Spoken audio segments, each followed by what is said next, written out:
and welcome to Gilbert. It's all about the media podcast. This is a bonus episode for multiple reasons. This isn't a add-on to the third season, nor is this an early season 4. This is just a bonus episode just because for the heck of it, but there's so many things to unpack within the past couple of months since I recorded this, as well as the next couple of months and some other stuff that I kind of just want to.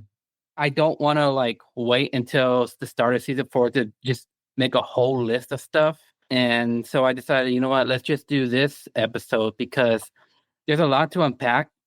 We're actually going to have 4 segments again. I haven't had 4 segments in a long time. So here's what we're going to do first. First, we're going to start off with something. It's about May of 2025, and I've only seen about 4 films this year.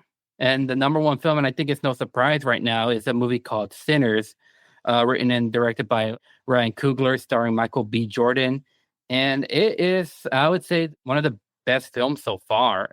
I mean, it's an original concept. It's not, what we've been getting, which is like big blockbuster, superhero, Star Wars kinds of films. No, this is an original idea from Ryan Coogler. And I saw it twice, and both times I fell in love with it. Jesus and I were there the first time around with Kevin, and we had a lot of thoughts coming out of the theater. But you can share your thoughts real quick. Yeah, I mean, it's a no-brainer. It's at this point we're just hoping that this wins like Academy Award next season around.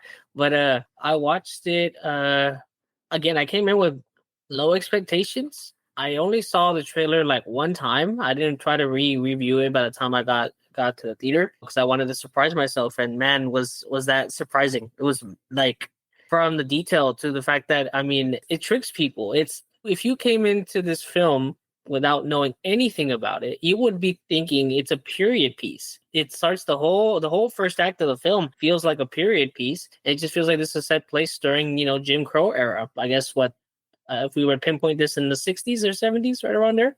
And it's just, again, it turns the narrative on its head because by the time, I don't know, can we get into spoilers at this point? Or do you think we should just not say things like that? Minor. I really want people to see this. I know this is probably going to be gone from theaters when this recording hits because there's a reason why this recording is probably going to be in June, which Jesus kind of knows the reason why, but you could do minors. I don't want to do major spoilers because if this comes out on either like Peacock or Hulu or Max and they haven't seen it in the theaters, or I don't know if dollar theaters are still around and people still want to see it from there. So I don't want to give too much spoilers, but if you want to give like some minor spoilers or give hints on people who have seen it, you can do that. Sure. So again, it's for the general public. If you've never seen this trailer, you've never seen any previews, and you go in thinking, why is it called Sinners? You can go in and it's the first act is just a period piece. It just feels that way, but it turns the narrative on its head by the second act, or at least in the halfway point, where it turns into a horror film. It's just really interesting. Like it takes a lot of inspiration. Ryan Coogler and the crew, they take all their inspiration from previous and pay tribute to previous works. Like, I mean, there's that one scene in particular there that is just a homage to a Stanley Kubrick film. I'll let everybody else fill the details there, but that was great.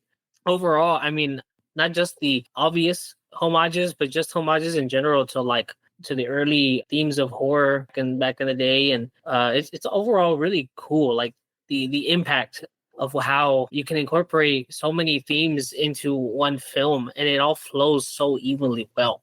Like, again, one of the biggest themes in this film is the impact of music, how music just like how music throughout history has impacted with the way society acts or the way society is. So it's, again, not going into too much spoilers, but just having those little details there. This movie is for everyone. It's everybody that has a specific taste in any genre would come in and would love the film. Yeah, and I know like it's no surprise that most negative reviews do come from Christian groups. I know Lecrae, famous Christian rapper, gave it a lot of negatives, which he has a reason for. I've noticed that most of them come from Black Christians, and not to put like anything else out there, but that was from most of the negative reviews. But other negative reviews I've seen from people who enjoy it, it's not like a problem. It's just more like, so like Cody Leach said, like he liked the movie, he loved the movie. He said the one issue was, and it's not like the movie's fault or anything. It's just like how people spoke back then. But he said there are points where I can't understand a word these Foghorn Leghorn folks are saying. If y'all don't know who Foghorn Leghorn is, he's that rooster. Is he a rooster from? Yeah. I mean, okay. For those who know, obviously Looney Tunes, he was one of the very first, I guess, cartoon characters for Looney Tunes or Merry Melodies at the time they're being referred to as Warner Brothers. Who he is? Do a quick search, or if you want to go ahead and wait next year. Sorry, I'm trying to I'm doing some shameless plugging here, but he will appear in Coyote versus Acme, which is a film that got so much publicity back last year to the point where it was shelved, and now it's going to come out supposedly next year. So if you don't know who Foghorn Leghorn is and you want to wait, go watch that movie next year. But anyway, sorry, that's enough of my little plug. Yeah, just know. Okay, so he's famously for saying I'll say," like that's who Foghorn Leghorn is. Yeah, I mean, again, that's how they spoke back then because this was 1930s Mississippi. Everybody cracks up when the N word. Yeah, if it's not to say anything bad out there, but I'm just gonna say it. Like a lot of comedies that involve black led people, there tends to be the N word, and it's a lot funny, especially like Michael, there's a little scene where like one of Michael B. Jordan's characters, Smoke. I had to first time around, we had to figure out which one's Smoke and which one's Stack until like they head to the barn for that juke joint.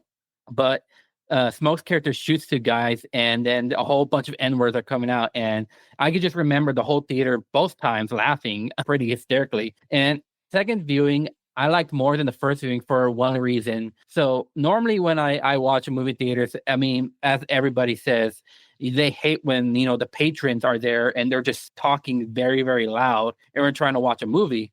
This time around, it's actually really funny because like you just hear people in the background, especially with like something with Haley Steinfeld's character. You just hear in the background, hell no, girl, don't go out there. Like it just made the experience a whole lot better. But like Jesus said, we hope like the Academy gives it some love.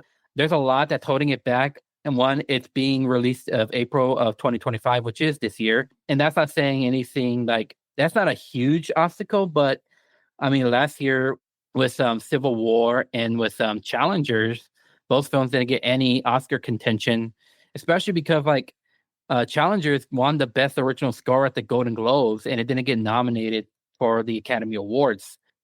Now, but then again, 2022, Everything Everywhere All at Once came out in April of that year, and it won Best Picture, Best Director, Actress, Supporting Actor, and Supporting Actress was another Supporting Actress nomination.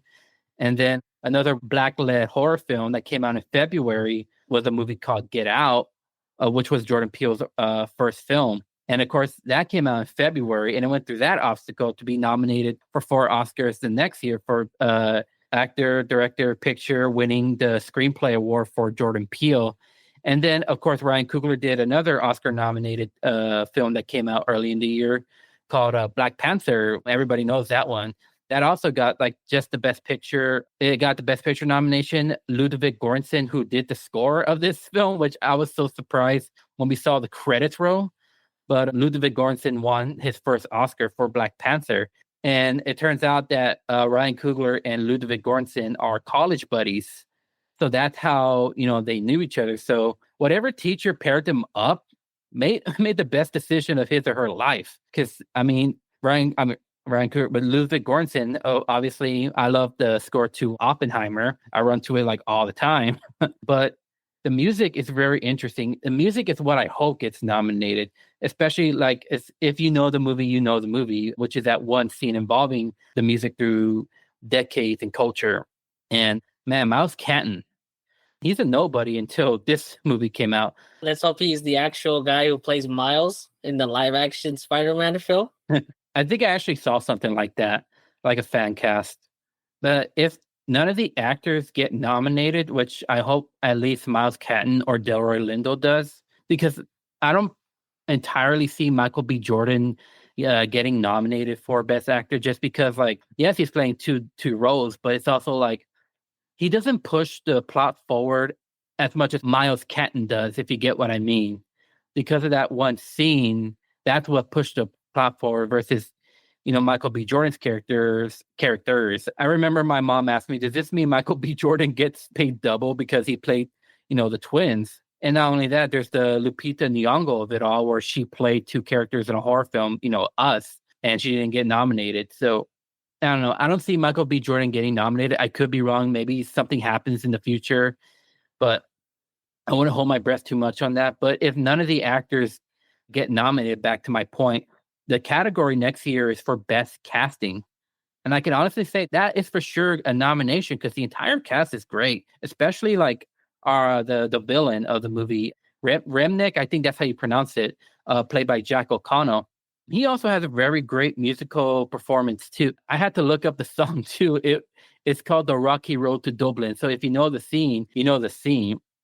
And like I got a lot of information from the Dead Meat podcast talking about Sinners. So if you haven't checked that out, I recommend checking that out.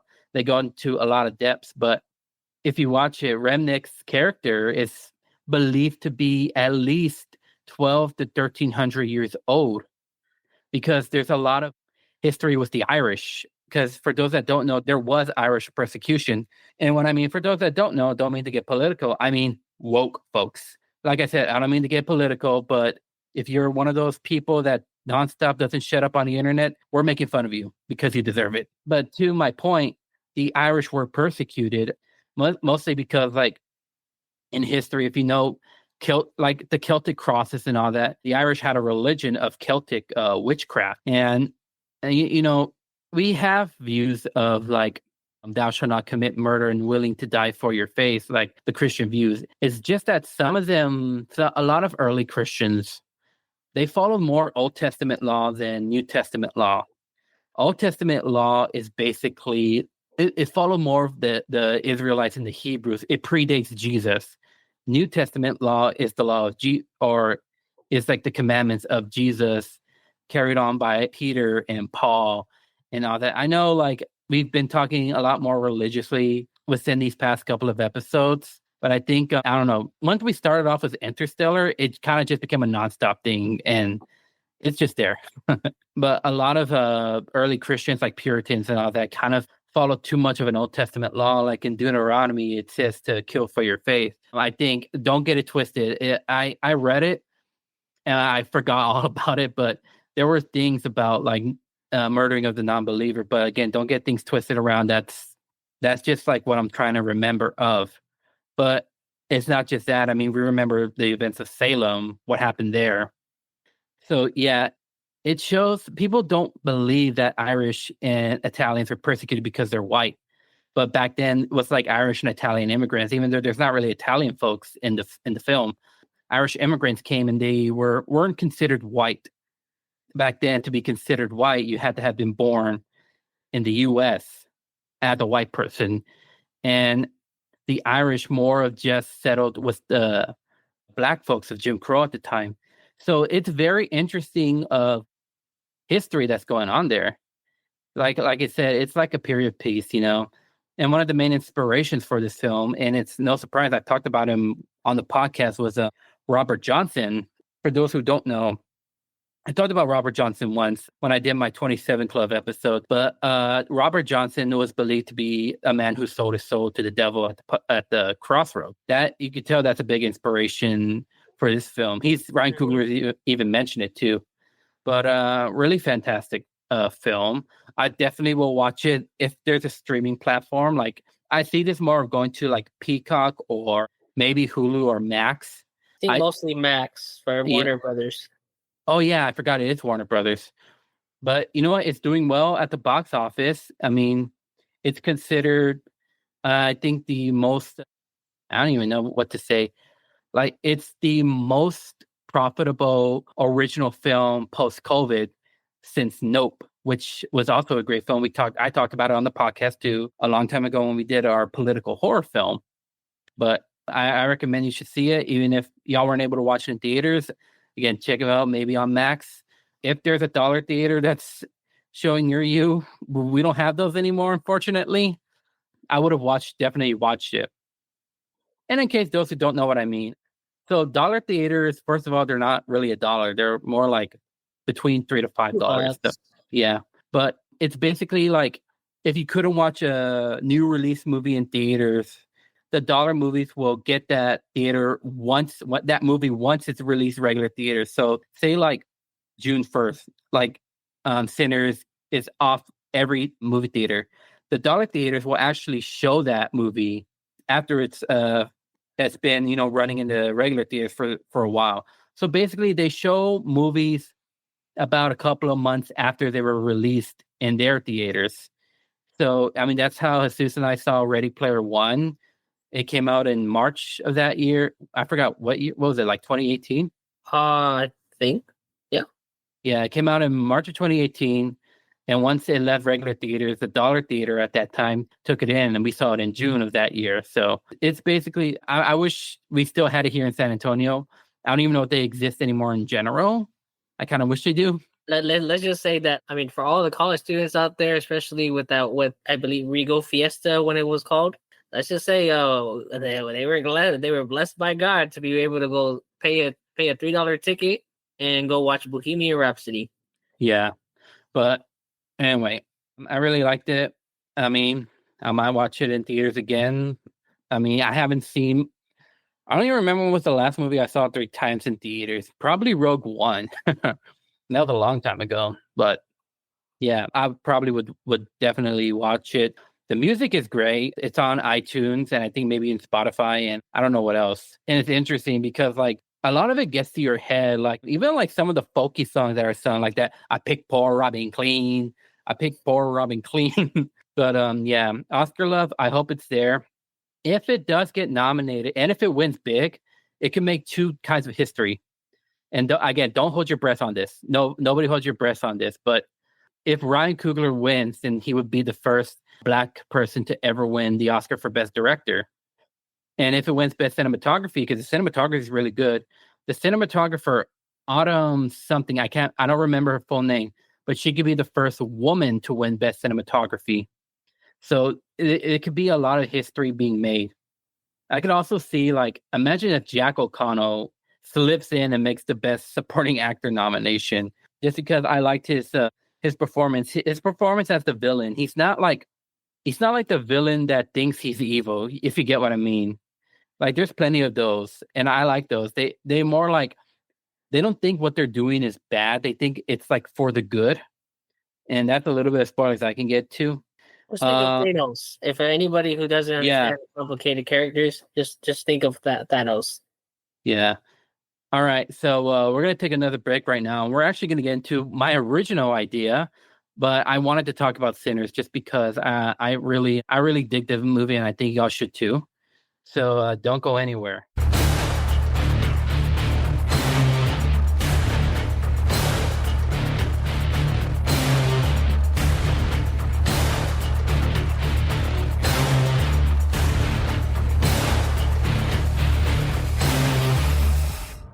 All right, and we're back. I forgot to mention one thing. So credit, I want to give a big shout out to Percy Bell. He's actually the dude who did most of the body double for Michael B. Jordan in this movie, because remember, there were scenes where like the brothers were embracing with each other. So you have to figure, I was like, dude, there had to been somebody who did the stand-in, and Percy Bell, that dude, I know he's not going to get much credit or media attention. So I just want to say that dude helped Michael B. Jordan with everything. So praise to you, brother. You hopefully you got some payment for this one, but oh yeah. Anyway, so my original idea, so coming up in June 20th is 1, my birthday, and 2, 50 years of Jaws. Now, y'all remember back in season 2, the long, very complicated season, we did the summer blockbusters, and I want to come back to that specifically for 2 films, one of them being Jaws. And if y'all remember, we tried breaking down the entire series plot, and thankfully I stopped just breaking down plots in general, because these are films that I think y'all should just watch for yourself rather than just listen to us talk about the plot. I want to talk about more of like the impact of Jaws. I think that's a lot better than how we've been trying to break down plots. Breaking down the impact and the work always seemed better than just breaking down the plot. Because then in a way you'll respect the creatives a lot more. So Jaws, it went through 2 years of production hell. This was the film that put Steven Spielberg on the map. And it's not like he hasn't been directing before. He did his first theatrical film was Sugarland Express. And before that was a television film called Duel. But this one, Jaws, is what created summer blockbusters in the first place.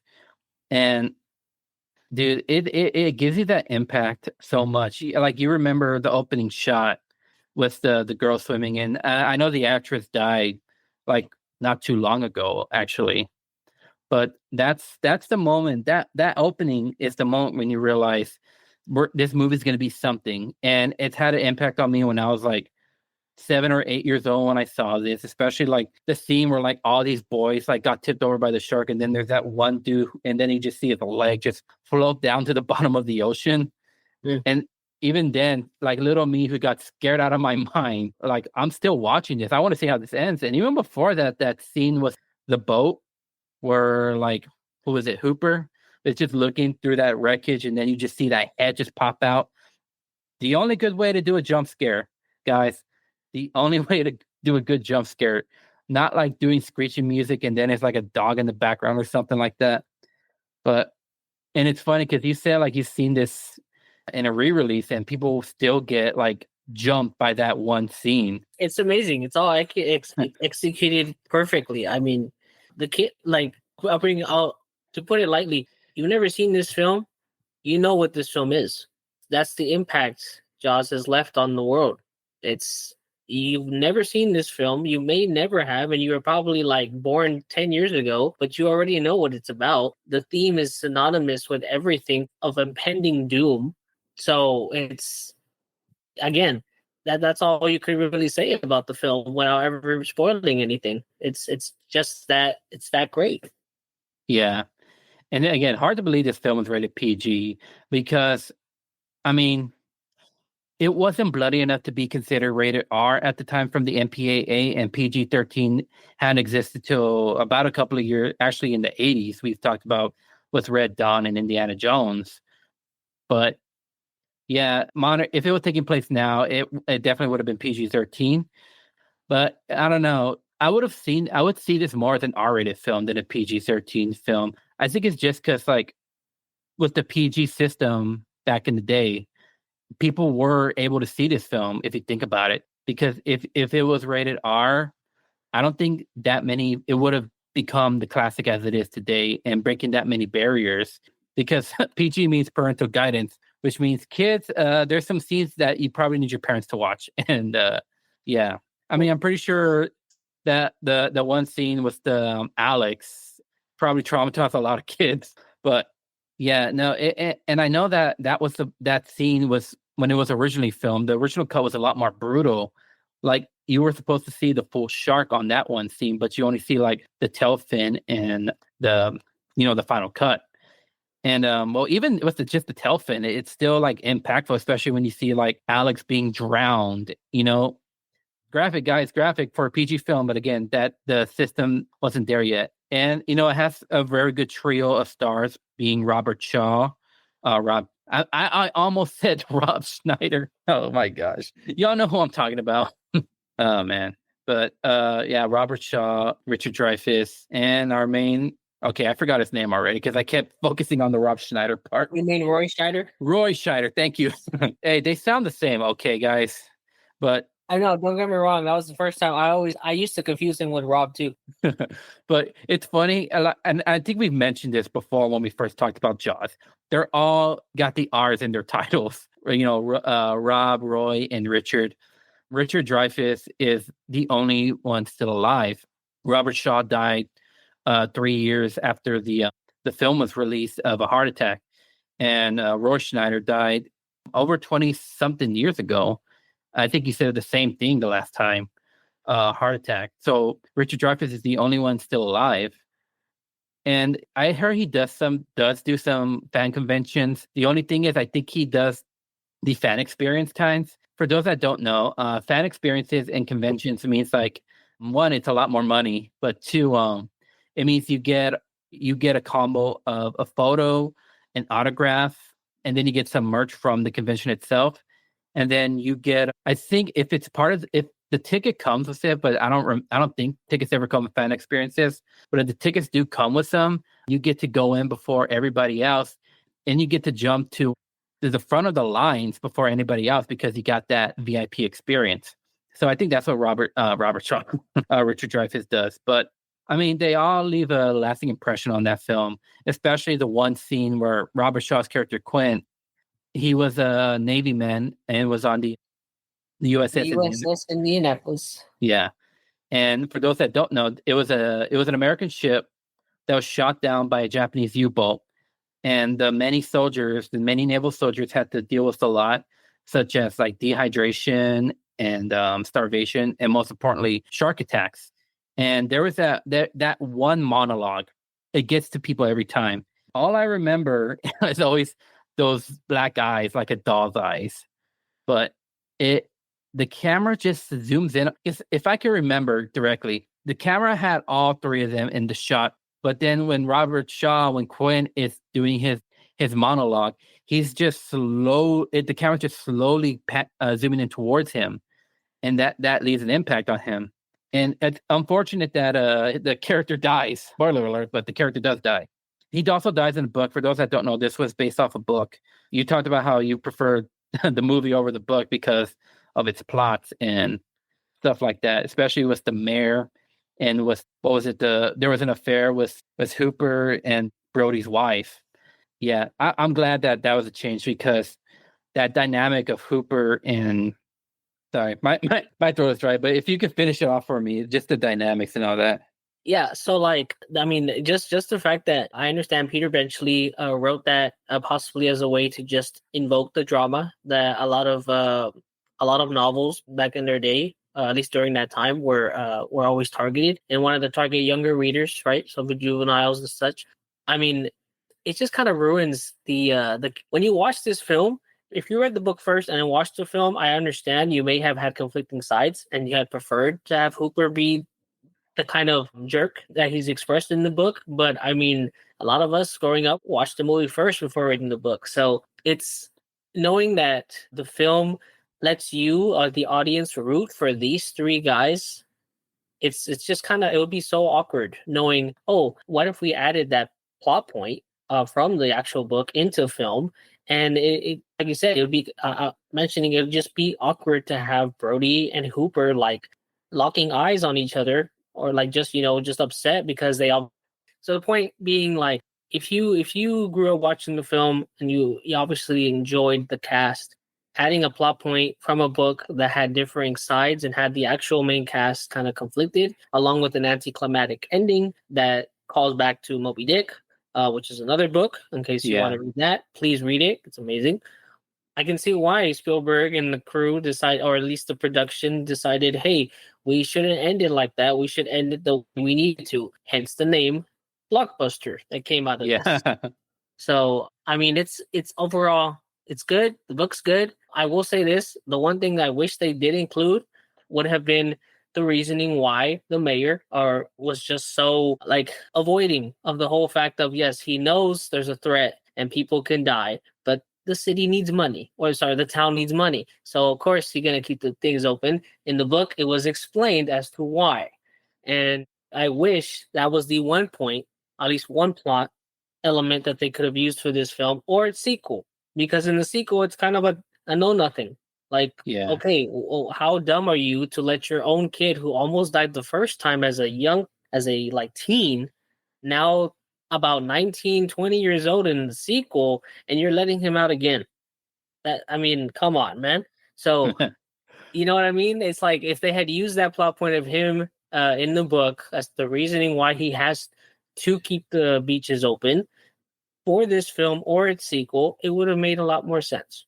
But that's just me nitpicking. The movie is fantastic. It's the reason why it's one of the films that has 100% straight on Rotten Tomatoes. Again, Rotten Tomatoes is very low compared to any qualities or whatever, but the point is, it has it for these reasons. It's amazing. Yeah. Yeah, there was a lot of production value that came to this, especially with making the shark. The shark was giving them a lot of hell during, I think, like 2 years of production. They kept malfunctioning and they kept sinking, and the studio Spielberg had to come up with ways to deal with this. The finished product came, as the best film ever made. That's legit how it was. This and The Godfather were considered, and Star Wars were all considered the best films of the 70s because of, the scare factors that it gave. I mean, we had that famous line, you're going to need a bigger boat. Yes, it did come with sequels. The sequels don't really hold up that much or really at all as we get further down the line as the original.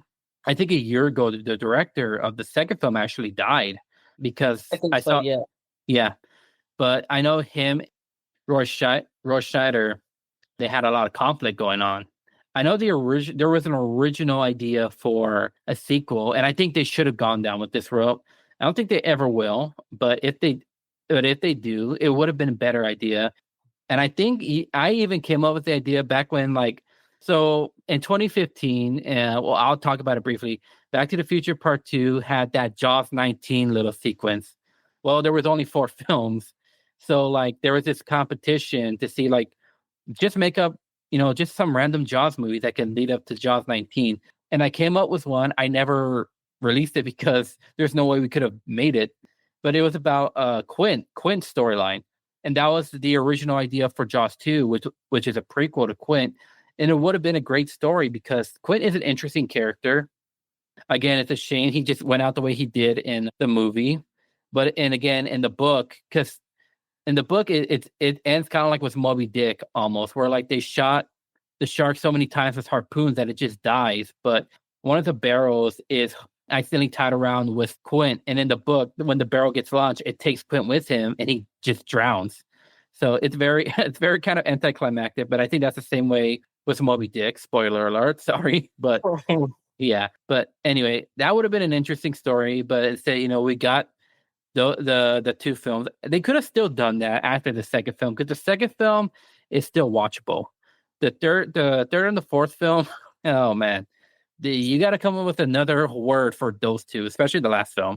Let's put it this way: if you know the actors and you've seen their back, if you've kept up with the actors of those 2 films, it's okay. You can manage. Maybe get a drink or something, and you can still manage both films. But if you don't know anybody, then yes, it's completely worthless. Avoid them. Yeah, and it's unfortunate because Michael Caine, yes, the Michael Caine, Alfred, he won an Oscar for Hannah and her sister for Best Supporting Actor. He unfortunately wasn't able to make it because he was too busy filming Jaws: The Revenge. So yeah, you won an Oscar, but you don't get to make it because you don't get to accept it because you're making the worst film ever made. Legit, it legit goes from one of the best films ever made, and then down the line to one of the worst films ever made. Like the first film has 100% on Rotten Tomatoes. The second film has a 0% rating on Rotten Tomatoes. Not only that, but a really interesting idea, or at least if you wanted to watch the third film, I mean, you could see how obviously I'm probably gonna mistake in this, but Dennis Quaid, was he in the outfield or was it the rookie? I know The Rookie. Okay, Yeah, so he was in the rookie. That's what I meant. Okay, that's the movie I was referring to. Thanks. I mean, Dennis Quaid is known for any Christians who are familiar with his work. I mean, he's been in a lot of films for faith based. And but if you ever wanted to see what he was before that, you could go watch Jaws 3. Apparently, yeah. most of his films or most of his scenes, he was either high or drunk. I think, yeah, because I think he did a film once, and he only had to be paid in a joint. But I mean, guys, this was like the 70s and 80s and all that, so it's not surprising. But it's unfortunate because Universal doesn't have the Jaws ride. Wait, do they still have the Jaws ride? I believe it's. I think it's gone from Japan now, unless it's still there. But no, actually, I think they got rid of it now. I think Jaws doesn't Uh, exist anywhere. However, hold up, there may be a chance that there's some, not the exact ride, but a new ride to mm, open. Now I don't know if this was just announced a couple of weeks back, but it turns out Universal Studios is going to build a whole new park in the UK. mm. So if that was a reason for me to go to the UK, it is. And let me tell you why it could be your reason, Gilbert, to go eventually. Because not only are they going to have things related to like their attractions right now, the 5 things they're planning on putting there are Waterworld, Jaws, 007, and I'm forgetting the other one, but the last one, which really surprised me, Back to the Future. So there's supposed to be something. I Wow. don't know what it is. I think the implication is it's a roller coaster of some sort, but the fact that we're getting 2 properties back when they were taken away from us at our age to the point where we were old, like we weren't okay. Fortunately, I was able to go ride Back to the Future, the ride before it went away. But Jaws, I never got to experience it except for the tour, at least at Universal Studios Hollywood. But the actual ride in Florida, never got to it. And Japan, well, obviously I can't take a trip. We can't take a trip. Yeah. So the fact that UK is gonna get something like this about 5 to 6 years from now, it might be my reason to go to UK. Yeah. Yeah, I might actually want to do that. Just better save up. That's pretty much all I can say. Yeah, Jaws is it's gonna have that impact again. 50 years, 50 years, and the shark effects still hold up to this day, guys. Like no CGI shark that doesn't age well. I mean, I'm not saying that the shark in the film and actually any of the films really, because they kind of use the same electronic shark. That we're not saying those look real either, but at least they don't look as fake as a CGI shark would be. They haven't touched it since Jaws: The Revenge, and I'm glad they haven't. If they did, it would have been like one of those what is it, legacy sequels involving Hooper, which is Richard Dreyfuss's character. That's what they probably would have done if they wanted to touch it again. Problem is the shark would look like something out of The Shallows or Deep Blue Sea. Yeah, I mean, I like The Shallows, but No, it's a good film. I'm not saying they're bad. I'm just saying the CGI would just be like, okay. yeah, and like the only thing though we'll tell you is that so it gave us that mentality that sharks are man eaters. Okay, yes, they have attacked people. Bethany Hamilton, for example, when she was attacked by the tiger shark, which left her with just one arm. But sharks aren't really as predatory to humans as you think. They're not like saltwater crocodiles are definitely predatory to humans. Sharks are like the attacks are more accidental than they are like a shark wanting food. You get what I mean? So the ironic thing about all this is that Peter Benchley, after the release of the film, he was very disappointed years later to find out, okay, now the world mistakenly thinks that all sharks are just man eaters. And he dedicated the rest of his life to essentially work on conservation efforts to tell people, hey, sharks aren't killing machines. They're a lot of, like you mentioned, a lot of these things are just accidental. And they're not out here to come in after every human. It just happened like by accident. Yeah. Still had that impact. June 20th, 50 years, 1975. That's legit 21 years before I was ever born. So actually, I'll give y'all a heads up. This is when the podcast is going to get released. I'm making an effort to. I'm saving as much money as I can for my editor, Rishi. Big shout out to you, man, to A, edit this pretty well, and B, have it ready for June 20th. And I'll be working around that time. So I'm going to have it, edited early so that, it's there ready. But yeah, as you mentioned another film during all of this, but we'll come back to it in a break. So don't go anywhere.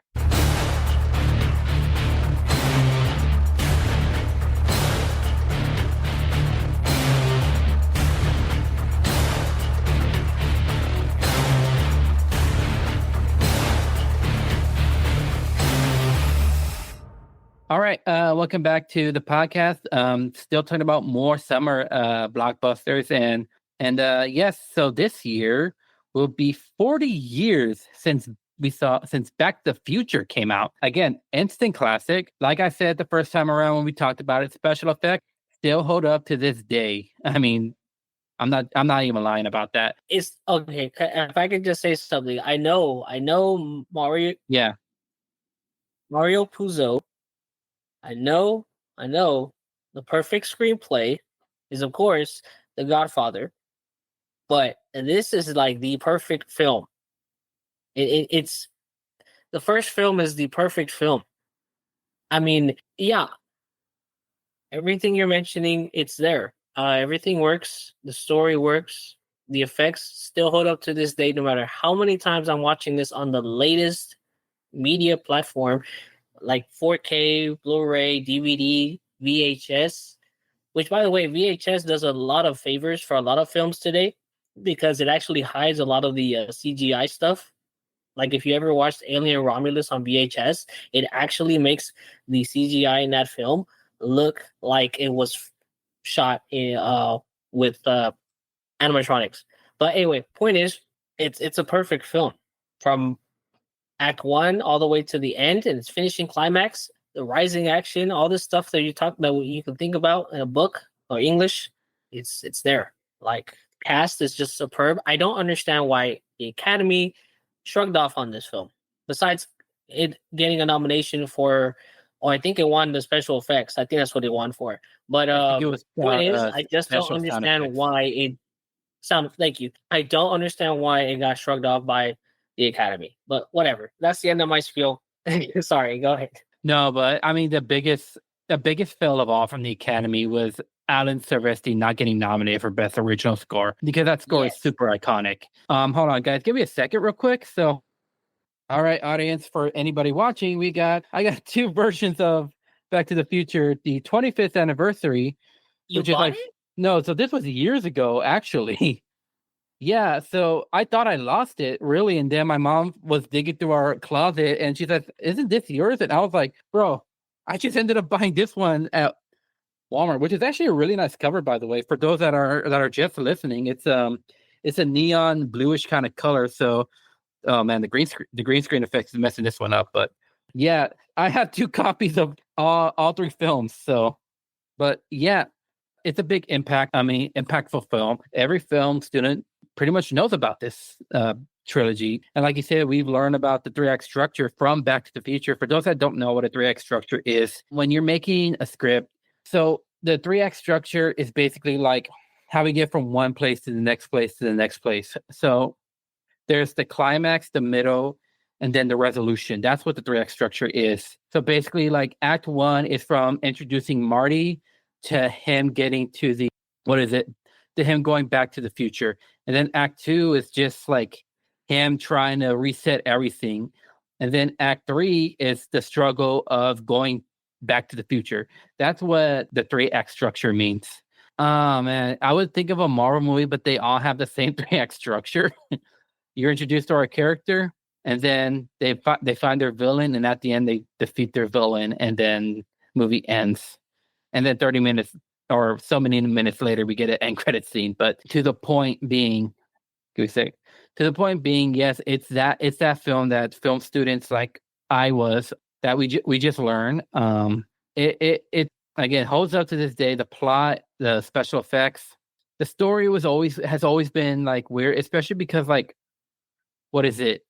Robert Zemeckis and Bob Gale, when they came up with the idea, originally they wanted Disney to like I guess fund the film or something like that. But there is a scene that involves like Marty and his mother, but she doesn't know that like she's his son. If you've seen the movie, you know what I mean. But there's that one scene and Disney was like, "Yeah, we're not doing this." So they had to go through so many different studios, and Universal picked it up. And yeah, it's a classic.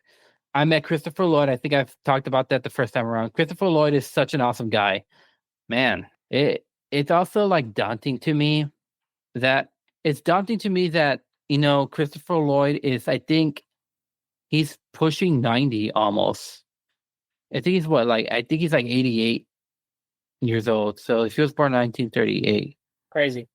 Yeah. But not only that, Michael J. Fox is also pushing out the window because for those that don't know, Michael J. Fox has Parkinson's disease. And I know a lot about Parkinson's disease because my grandfather had unfortunately passed away from it. And it just like you really lose your mobility. And then it's going to come to a point where you can't even like speak properly. And like you need help eating and walking. It's tough. Like it was tough seeing my grandfather having to go through all of that.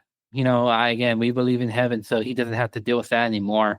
It's just like it's daunting. Like that's what he has to deal with. But he's done so many great organizations involving Parkinson's disease as well as trying to find a cure because it's Nobody really knows for sure like the cause of it because it wasn't introduced until I believe the 1900s, early 1900s. So there's still like no way for sure to know how one can get it. We don't know if it's an accident or it just happens or it could be hereditary. So, chances we don't know if there's a chance I can get it in the future or I could just from hereditary, or if not, then an accident or anything. I didn't mean to go all the way on this little thing here. It's just that one, I really want to meet Michael J. Fox because he does do conventions. Autographs are hard for him to do for obvious reasons, but he still likes to do conventions and he likes to do photo ops and stuff like that. So please, any convention out there, if here in San Antonio, if y'all can find Michael J. Fox, at least this year, please make it happen. I don't know, Big Texas, SpaceCon, one of y'all, figure it out, please, because that's the bucket list. I got 2 DVDs I want him to sign. I know you have a lot of stuff you want him to sign, by the way, especially Christopher Lloyd.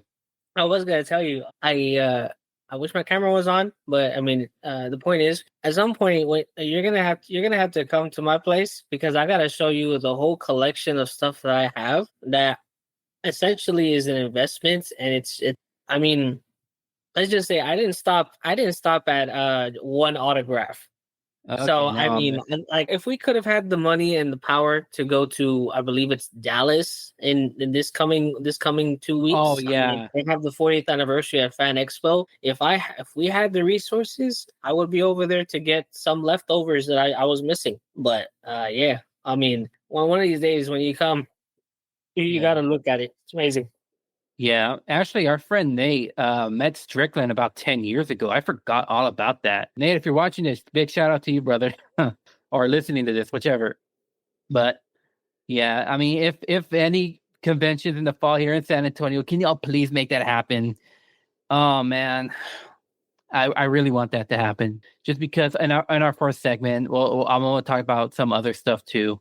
But Back to the Future.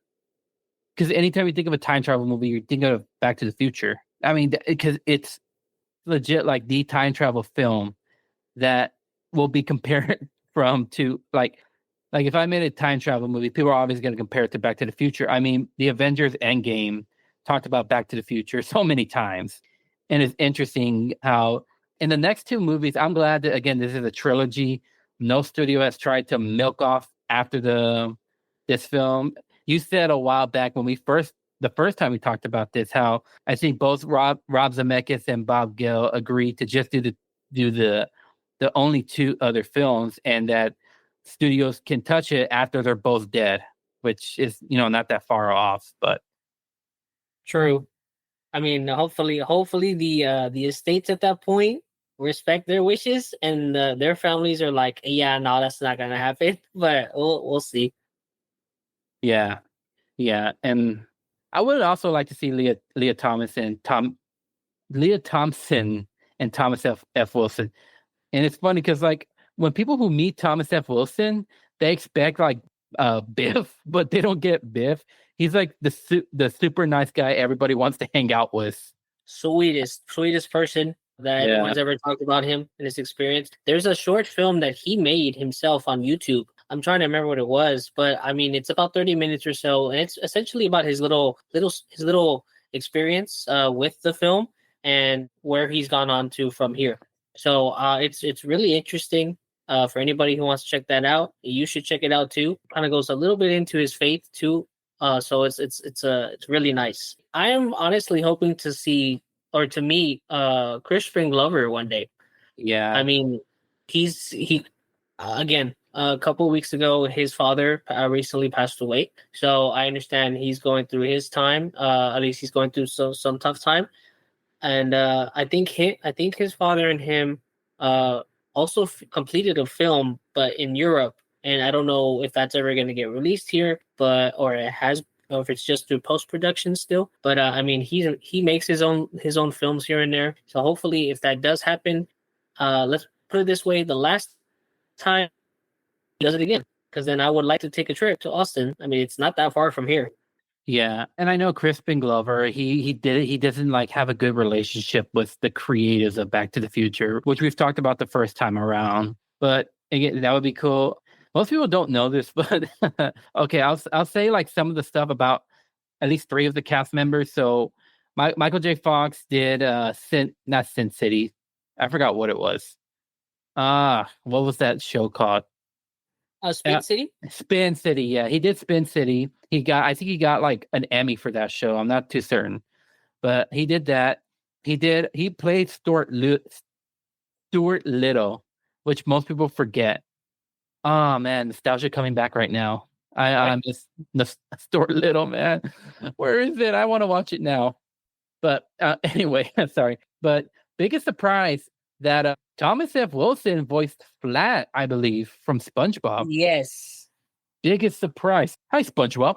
I'm gonna kick your butt, dude. And then most people, if you ever grew up watching Anastasia, I kind of did, but I don't remember anything about it anymore. The guy who played the Rasputin, like the Rasputin in the movie, was voiced by Christopher Lloyd. And then Christopher Lloyd also did Who Framed Roger Rabbit, which was another Robert Zemeckis film. So they've done some pretty good work. Again, a big impact. 40 years since that movie came out. And it, again, became another great summer blockbuster. If I could add one thing to this, it ties right back to how we started the episode. So this isn't a fact. This is just me making an assumption, but I have to like, this assumption to me makes a lot of sense. So for Sinners, I mean, you know, Michael B. Jordan plays two main actors, two main characters. So the twins, I mean, it's amazing that with modern technology, I mean, you can get stand-ins, and just impose a face onto somebody, and there you have it. But I mean, there was more to it than that. At least how Ryan Coogler approached it. So kudos to him for using that. But you have to, I think, the way my assumption is coming, you have to give credit to the special effects of Back to the Future, because part one, fantastic stuff. Part two, even with part two, it's still like the whole trilogy looks like it hadn't aged. It doesn't look like the special effects. They still look so good, because in part two, obviously, when they're going back to the past, going towards the future, they have to meet their extended family, or sometimes themselves. And like, there's a scene in part two where, of course, you've seen it. Biff and old Biff are interacting with each other in the same scene. Of course, it's actually at this point, they didn't have the technology we have now where they can just have somebody in front of them and then impose the face. They couldn't do that. They literally, what they had to do was just use a lot of, at the time, like record-breaking technology to have one person act their scene and then have them put their makeup on and act a different scene, and then just put the two film cells or film reels and splice them to where it makes them like they're in the same shot. And it's cool because you can tell exactly what scene is actually like their separation. Like just in that scene, going back to the scene with old Biff and Biff are talking in the garage, and they're talking about the almanac and trying to prove, or at least old Biff's trying to prove to young Biff that, I mean, this is the real deal. Why can you not pull opportunity? The car, if you see it next time when you watch this movie, you're gonna see it again. So when you see when you're seeing it, the windshield is kind of split in half, and there's a little line of the car detail where you can tell both of them are actually not in the same shot, but it just looks like it. There's another scene too where like the DeLorean, as soon as they got back into the alternate 1985 and they think that they're back in Hill Valley, the car is like obviously descending from its trip. And then as soon as it passes a lamppost, it's when you get the actual car in the ground. So computer part is it flying. As soon as it reaches the lamppost, boom, you got the real model of the car driving the real deal. So, I mean, stuff like that, little techniques like that back in the day. I mean, by today's standards, they look ancient, but back then, just amazing, groundbreaking. And I have to assume Ryan Coogler and all the other directors of our time had to take and learn. Not a lot of people even talk about that, but I think my assumption is, without that scene, without the sequel, without ILM's Industrial Light and Magic's techniques, we wouldn't be getting Sinners in that way. We wouldn't have two Michael B. Jordans interacting in the same shot. Just to make that meme, cinema. Yeah. Yeah, it's very interesting, guys. It's a classic. It's definitely, again, considered one of the greatest films ever made. And greatest films ever made can be subjective and could be factual. Jaws and Back to the Future, I wouldn't even believe are subjective. I think like they're, even if you aren't a fan of old films, they're still talked about along with other greats. Again, The Godfather, Amadeus, which I've yet to see and I still want to see because I always hear people talking about Amadeus so much. But yeah, we're gonna take one last break, and then the next one is just gonna be very short. But I have something to talk about the next film, and then the future of the podcast. So don't go anywhere.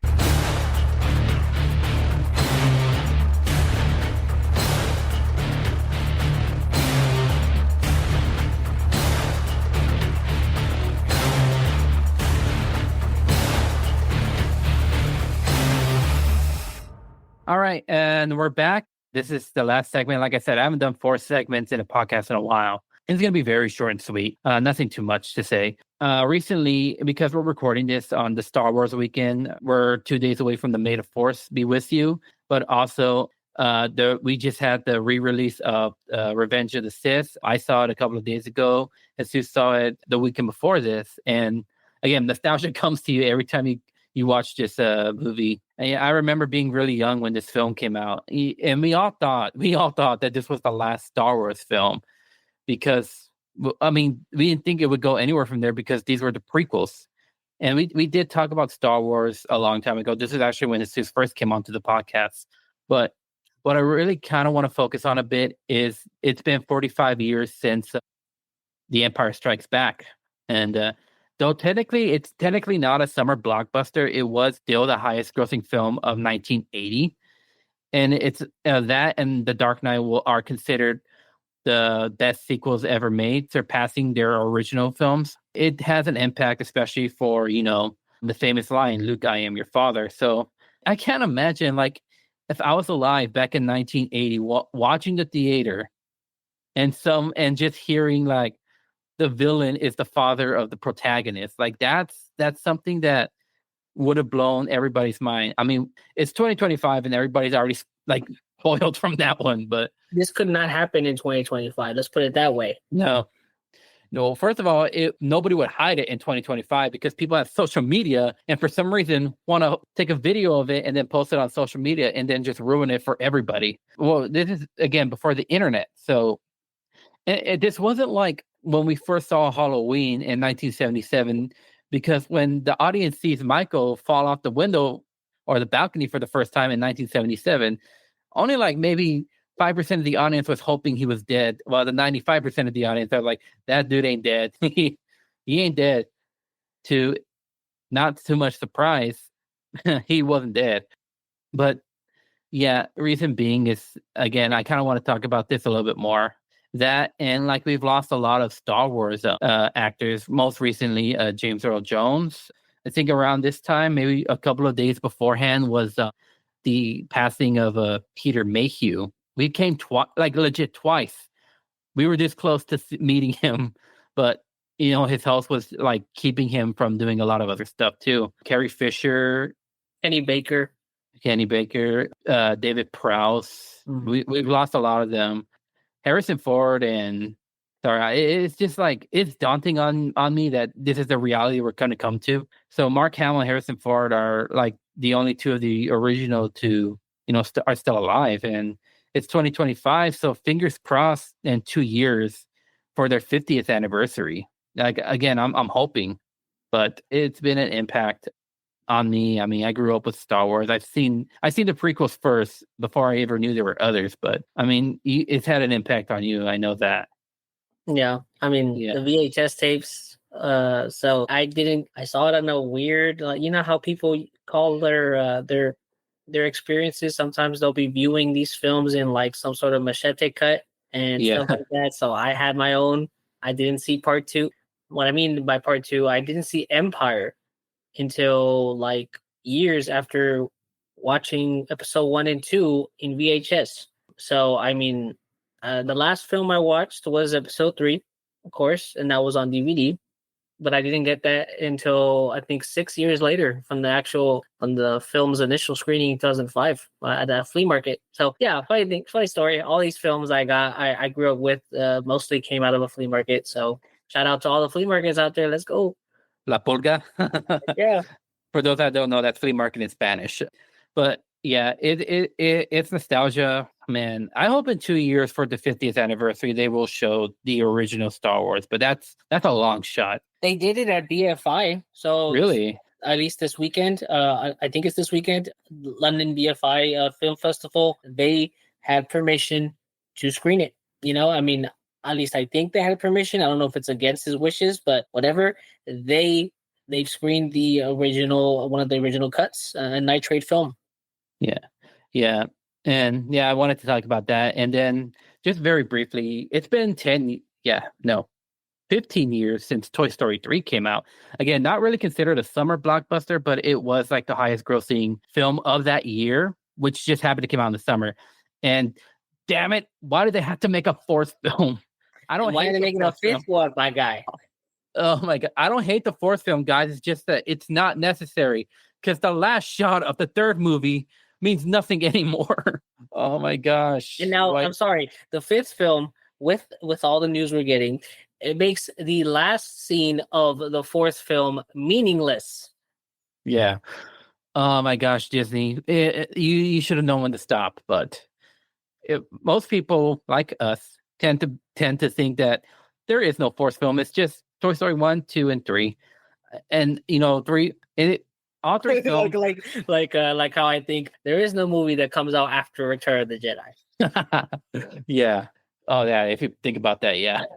No, but the Toy Story films can be subjective on which is the best. A lot of people will say the third film because of story. Most people think the first film is just the underrated, or no, the second film is more the underrated trilogy. I don't know. I love them all. I love all three equally. But I just want to talk about that just because nostalgia. Why not? And there's some films coming out this summer that I do want to check out. Most importantly, 28 years later, coming out June 20th. So I don't know if I want to be scared on my birthday, but mostly because, like, if y'all know the trailer, y'all know they've been playing Boots. I have a feeling that they're going to play Boots in the movie. Do I want to listen to that on my birthday? No, but I want to watch 28 years later. So you know what? I'll disregard that little thing. But hold on. No, I'm not going to do it. I was going to say, should I just say it? Boots. No, I don't want to scare folks. 5, 6, 7. Okay. Okay, I'm done. I'm done for real. I told us this. I listened to that poem just once in one day. And oh my gosh, it was stuck in my head the entire day. Like I couldn't even sleep at night. And not just listening it once. Imagine the soldiers having to listen to it over and over. Oh my gosh, I couldn't. There's that. It's really that film. I'll probably watch Karate Kid's Legend. I'll watch Final Destination only because it's Tony Todd's last film. And again, he was such a great person. I'm glad I had the chance to meet him. I don't know about Superman or the Fantastic Four, just because we're at that age where people don't want to watch superhero movies anymore, regarding who's behind the director's chair. So I understand why they ain't doing Doctor Doom for Fantastic Four because they've already done it. It's like they've done it to death. But I mean, come on, man. Like I would have watched. I ain't gonna lie. I would have watched Fantastic Four if you just gave me Doctor Doom. I don't care if it's Robert Downey Jr. I don't care if it's an alternative Doctor Doom from an alternate universe. Just give me Doctor Doom, man. Yeah, but yeah, and then the new Jurassic World. I'm probably gonna wait till it's on streaming because I don't know. I'm already tapped out on Jurassic films, and it's been 10 years since the first Jurassic World came out. But I mean, people only saw it for nostalgia, not for story. People just want to see dinosaurs. But all right, so basically, just want to say, like, I love the theater. They have great experiences, and I don't want the theaters to go. It's our home. Sean Baker, when he wanted Best Actor, it's where people got their jobs, was at the theater, and it's where people fell in love with film.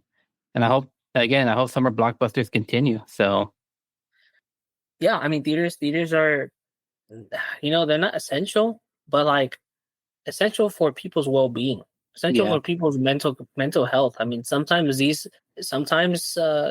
people like myself just want to go home And if we have the time, we'll open a movie. I mean, the best place to watch a movie is the theater. So it's an experience. Yeah.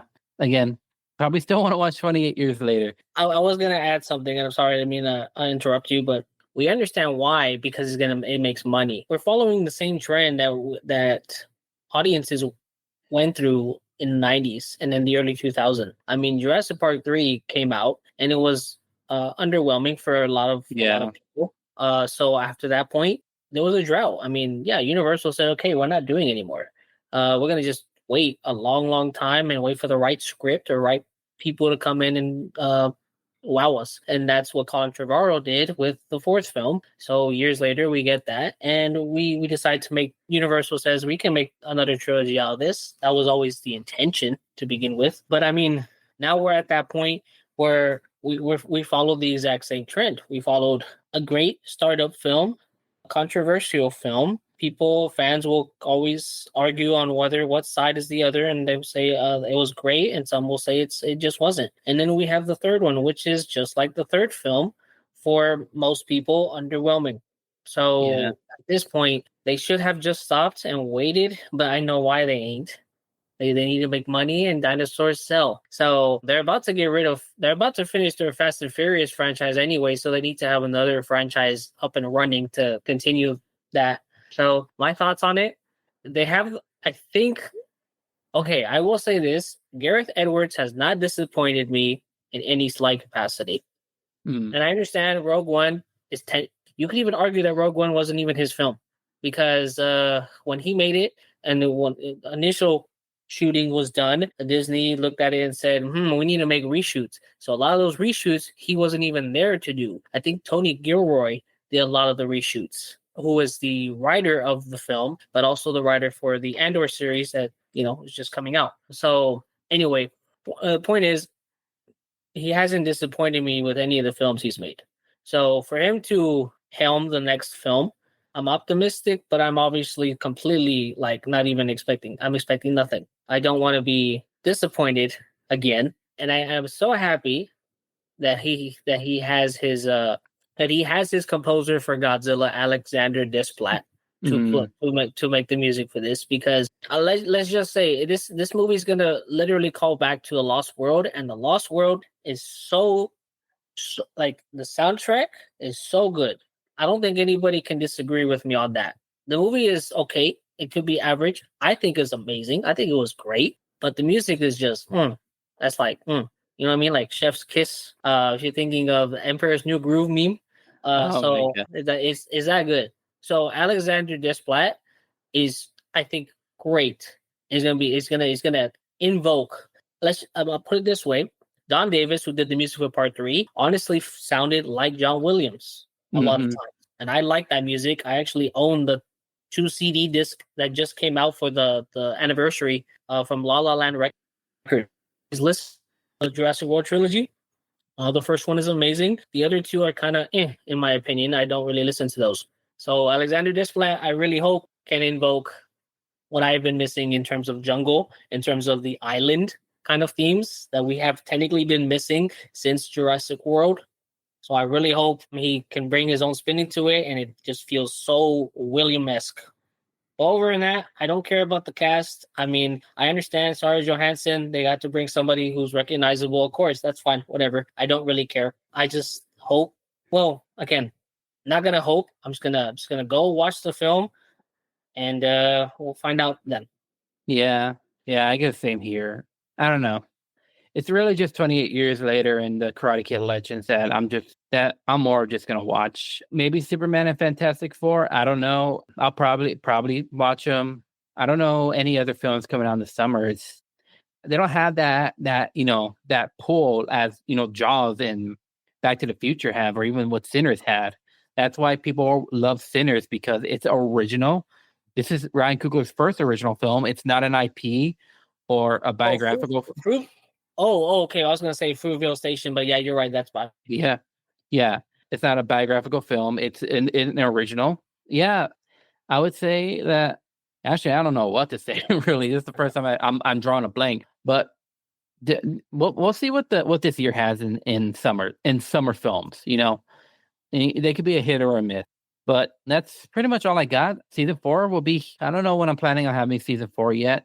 I know I said like maybe late August, early September, but maybe a little bit later to late September, early October, just because this is now part, like I said a long time ago, this is part of Tough Love Pictures, which is my own media LLC. So I guess starting season 4, I'm going to start saying brought to you by Tough Love Pictures, But anyway, thanks for coming out, guys. Y'all have a great night, day, morning, whenever you're listening to this. I'm probably going to make a t-shirt that says that, by the way. But thank y'all for coming out tonight. Y'all have a day, or if you're in the morning, I don't know when y'all listen to this, guys. That's why I say that. But y'all have a wonderful time. And guys, keep the theaters going, because Netflix thinks they're going to drop, and we got to prove them wrong, guys. Anyway, that's about it. You guys have a wonderful time. Love you all so much. Take care.